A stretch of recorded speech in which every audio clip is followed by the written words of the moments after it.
Welcome all of you dear students and my dear friends. Welcome back once again. मैं हूं doctor वेद और आज जो मैं बात करने वाला हूं ब्रेस्ट कैंसर, जिसे आप स्तन कैंसर के नाम से भी जानते हैं, इस डिजीज के बारे में पूरी जानकारी हम देंगे और आपके द्वारा जो कुछ क्वेश्चन पूछे गए थे उन प्रश्नों का जवाब दूंगा। एसएसटी हेल्थ केयर में आप सभी का स्वागत है। चलिए अपने सफर पे चलते हैं और ब्रेस्ट कैंसर के बारे में उन तमाम बातों को जानते हैं कि वास्तव में यह बीमारी क्यों होती है, कैसे होती है और इसका इलाज क्या है। इन तमाम सेशंस को आज कवर करेंगे। ब्रेस्ट कैंसर से संबंधित सभी प्रश्नों का जवाब मैं दूंगा और मैं डॉक्टर वेद आपको हर एक बात बताऊंगा। सबसे अधिक मुझसे क्वेश्चन पूछा गया, ब्रेस्ट कैंसर क्या है। दूसरा क्वेश्चन आया मेरे पास, ब्रेस्ट कैंसर का मुख्य कारण क्या है। आखिर में ब्रेस्ट कैंसर होता क्यों है, ब्रेस्ट कैंसर किस एज में हो सकता है, किसी को भी हो सकता है या फिर कुछ इस तरह की एक्टिविटीज है जिसकी वजह से होता है। ब्रेस्ट कैंसर की पहचान कैसे करें। अगला क्वेश्चन जो होगा आपका था, ब्रेस्ट कैंसर के सिम्टम्स क्या होते हैं, यानी पहचान कैसे करना है। आपको खुद पहचान भी कर सकते हैं, उसके लक्षण क्या आते हैं अगर ब्रेस्ट कैंसर हो चुका है। ब्रेस्ट कैंसर का इलाज क्या है, क्या इलाज है, किस तरीके से इसका इलाज संभव है, क्या ब्रेस्ट कैंसर ठीक हो सकता है। तो इस तरह के आपने मुझसे क्वेश्चन पूछे और इन सभी क्वेश्चन का जवाब मैं दूंगा। 6 ऐसे क्वेश्चंस हैं जो लगभग हर एक फीमेल कैंडिडेट के जेहन में आता है। हर एक महिला इस चीज को जानना चाहती है क्योंकि ये ब्रेस्ट कैंसर जो होता है, बहुत सी भ्रांतियां भी हैं इस समय कि लोगों का ये मानना है कि ये ठीक नहीं होता है, एक लाइलाज बीमारी है और काफी दिक्कतों का सामना करना पड़ता है। बट ऐसा नहीं है। इस वीडियो में मैं आपके सारे डाउट्स क्लियर कर दूंगा, सारी चीजें क्लियर हो जाएंगी और ये भी सही है कि ब्रेस्ट कैंसर पूरी तरह से ठीक हो जाएगा। चलिए, कैसे होता है ब्रेस्ट कैंसर। सबसे पहले हम जान लेते हैं कि ब्रेस्ट कैंसर होने का कारण क्या है, यह कैसे होगा। ब्रेस्ट कैंसर होने का जो मुख्य कारण देखा गया है, तो ब्रेस्ट कैंसर एक ऐसा कैंसर है जो महिलाओं के ब्रेस्ट में शुरू होता है। इसकी शुरुआत तब होती है जब ब्रेस्ट की कोशिकाओं में जरूरत से ज्यादा कुछ चेंजेज होने लगता है, यानी वह बढ़ने लगती हैं। उस समय यह जो बदलाव होता है, कोशिकाओं की बदलाव होता है, वह धीरे धीरे एक गांठ के रूप में बदलने लगती है और यही धीरे धीरे ब्रेस्ट कैंसर के रूप में चेंज हो जाता है। ब्रेस्ट कैंसर की कोशिकाएं एक ट्यूमर बनाती हैं, जिसे एक्सरे पर देखा जा सकता है या जांच के द्वारा देखा जा सकता है, या आप इसे कह सकते हैं कि जो ब्रेस्ट कैंसर होता है या जो के अंदर जो ट्यूमर होता है, ब्रेस्ट कैंसर होता है, एक गांठ के रूप में आपको शो होगा और उस गांठ के आसपास बहुत सा जो एरिया होता है उसमें कुछ ना कुछ चेंजेस आपको दिखाई देते हैं, उसमें कुछ ना कुछ बदलाव आपको दिखाई देगा। स्क्रीन पे जो इमेज है उससे आप देख के आप समझ पा रहे होंगे कि किस तरह से इसमें चेंजेस आते हैं और ये कंडीशंस होती हैं। मैं पहचान भी बताऊंगा जिससे कि आपको कहीं जाने की जरूरत नहीं पड़ेगी और आप खुद पहचान कर लेंगे। ब्रेस्ट कैंसर की पहचान की अगर बात करें तो सबसे पहला पहचान होता है निपल से दूध के अलावा लिक्विड डिस्चार्ज होता रहता है। तो यदि किसी महिला की निपल से दूध के अलावा लिक्विड डिस्चार्ज हो रहा है तो ये कहीं ना कहीं ट्यूमर या ब्रेस्ट कैंसर की तरफ इशारा करता है। अब सवाल ये उठता है कि क्या ये शादीशुदा महिलाओं को होगा या फिर जिनकी शादी नहीं हुई है उन्हें भी हो सकता है। तो यहाँ पे मैं एक बात क्लियर कर देना चाहता हूं, ये किसी भी उम्र के महिलाओं में हो सकता है, लड़कियों में भी हो सकता है और महिलाओं में भी हो सकता है। तो अक्सर ये देखा गया है कि ये पीरियड आने के बाद से, जब आपकी पीरियड शुरुआत हो चुके हैं और उस पीरियड के बाद से स्वाभाविक है इस तरह के बदलाव होना, या कई बार देखा गया। लेकिन हाँ, अगर बहुत छोटे बच्चों की हम बात करें फीमेल कैंडिडेट में, तो वहां इसकी शिकायत नहीं देखी गई है। अगला है स्तन या अंडर आर्म के नीचे नई गांठ बन जाना, यानी आपका जो ब्रेस्ट है उसके नीचे जो हाथ वाला हिस्सा होता है उसमें एक नई गांठ आप महसूस करते हो, तो वो भी एक ब्रेस्ट कैंसर की पहचान होती है। अब अगला पॉइंट्स क्या होता है कि निपल के आकार में बदलाव होना।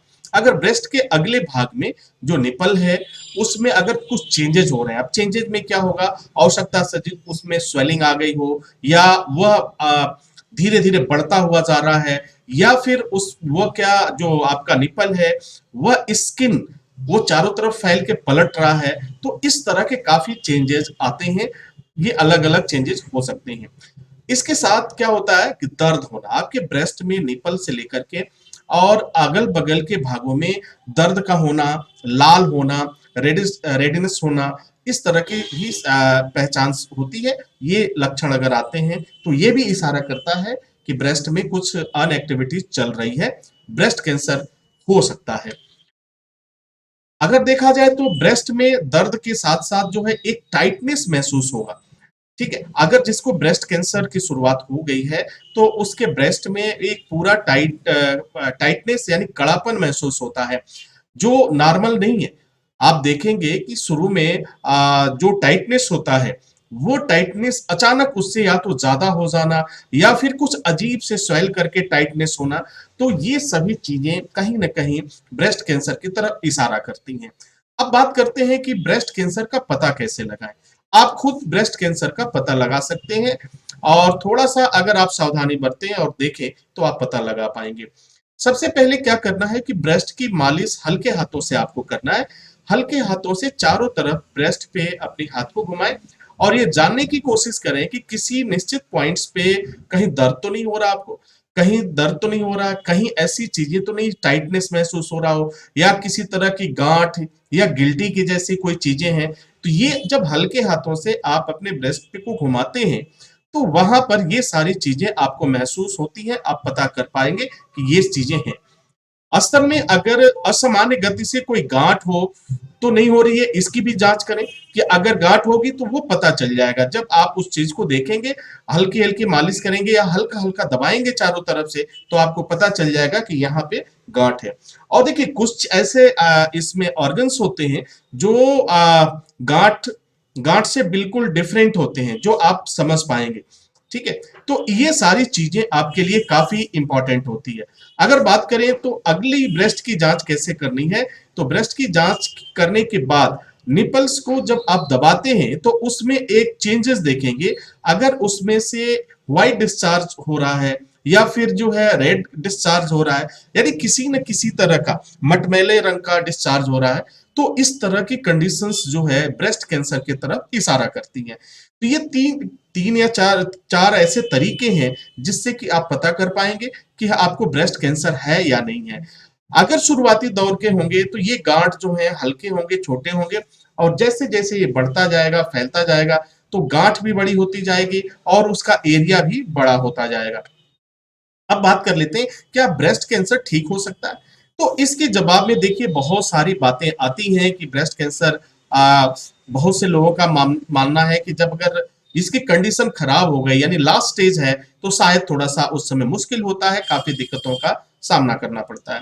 तो ब्रेस्ट कैंसर का इलाज संभव है और सही समय पर अगर इसका पता लगा लिया जाए तो ये ठीक हो सकता है, इसमें कहीं कोई दो राय नहीं है। और अपने इंडिया में देखा गया है कि कई ऐसी थेरेपी हैं जो इसके लिए काफी कारगर साबित होती हैं। वैसे आमतौर पे बात किया जाए तो ब्रेस्ट कैंसर में आमतौर पर कीमोथेरेपी कारगर है, surgery, radiotherapy, targeted therapy, hormonal therapy, endocrine therapy, immunotherapy से इलाज किया जाता है और उसमें काफी लाभ भी मिला है। तो ब्रेस्ट कैंसर से में आपको काफी राहत मिलती है। लेकिन इसके अलावा भी एक ऐसा तरीका है जिसमें न तो आपको कीमोथेरेपी कराने की आवश्यकता होगी, ना तो सर्जरी कराने की आवश्यकता होगी और ना तो हार्मोनल थेरेपी कराने की आवश्यकता होगी। अगर उस चीज को आप समझ लेते हैं तो निश्चित रूप से आपका जो ये ब्रेस्ट कैंसर है वो हमेशा के लिए ठीक हो जाएगा, क्योंकि ये नेचुरोपैथी के द्वारा बहुत ही चमत्कारिक आपको परिणाम मिलते हैं। यदि ब्रेस्ट कैंसर को एक क्वेश्चन और भी आया था मेरे पास कि क्या ब्रेस्ट कैंसर को नेचुरोपैथी द्वारा ठीक किया जा सकता है, तो इसका जवाब है जी हाँ, बिल्कुल ठीक किया जा सकता है। अब तक काफी लोगों ने इसका लाभ उठाया और अपने ब्रेस्ट कैंसर को वो ठीक कर पाए, कभी उसके बाद उन्हें प्रॉब्लम नहीं हुई। बहुत से ऐसे लोग जो मेरे पास आते हैं, बात करते हैं, तो जब हम देखते हैं तो उसमें ये बातें पता चलती हैं कि काफी दिन पहले ये शुरुआत हुआ था, लेकिन उन्होंने नेचर केयर के द्वारा उन्होंने अपने आप को ट्रीट किया और देखते ही देखते वो सारी गांठें समाप्त हो गई और फिर इस तरह की कोई दिक्कत नहीं। जब जांच कराया गया तो बिल्कुल उसमें कुछ इस तरह की कोई बात नहीं पाई गई। ब्रेस्ट कैंसर को नेचुरोपैथी द्वारा पूरी तरह से ठीक करने के लिए आपको कुछ अपने खान-पान में बदलाव करने की आवश्यकता है और उन चीज़ों को समझने की ज़रूरत है। देखिए कि होता क्या है कि ऊपर वाले ने जब हमारी बॉडी बनाया तो हमारे बॉडी के अंदर बहुत से ऐसे डॉक्टर्स को फीड कर दिया और ये डॉक्टर्स जो है किसी का ना तो ये फीस लेते हैं, ना तो ये इनके यहाँ नंबर लगाना पड़ता है। ये डॉक्टर्स जो है सेल्फ काम करते हैं। अगर ब्रेस्ट में कोई प्रॉब्लम्स आ रही है तो उस डॉक्टर को पता है, लेकिन हम उस डॉक्टर को एक्टिवेट नहीं कर पा रहे हैं, ये नहीं समझा पा रहे हैं कि यहाँ पे गांठ बनी है, इसे खत्म करना है। तो ये नेचर को समझना है तो नेचुरोपैथी के द्वारा आप समझ सकते हैं और जान सकते हैं। हमारी बॉडी कभी भी किसी ऐसी अनवांटेड एक्टिविटीज को अपने अंदर नहीं रखती है, उसे बाहर निकालने का प्रयास करती है और जब वह बाहर नहीं निकल पाता तब जाकर के वह तमाम तरह की दिक्कतों का सामना होता है और फिर कुछ ऐसे सिम्टम्स आते हैं जो किसी न किसी डिजीज के रूप में, लाइक ब्रेस्ट कैंसर के रूप में, कैंसर के रूप में, और फिर जो है अनेकों तरह की प्रॉब्लम्स आपके सामने आती हैं। तो मैं उम्मीद करता हूं कि ये जानकारी आपके लिए काफी फायदेमंद साबित हुई होगी और आप इस बीमारी को समझ पाएंगे, खुद जांच कर पाएंगे और ये पता कर पाएंगे कि क्या कहीं ऐसा तो नहीं कि आप भी ब्रेस्ट कैंसर के शिकार हो चुके हैं।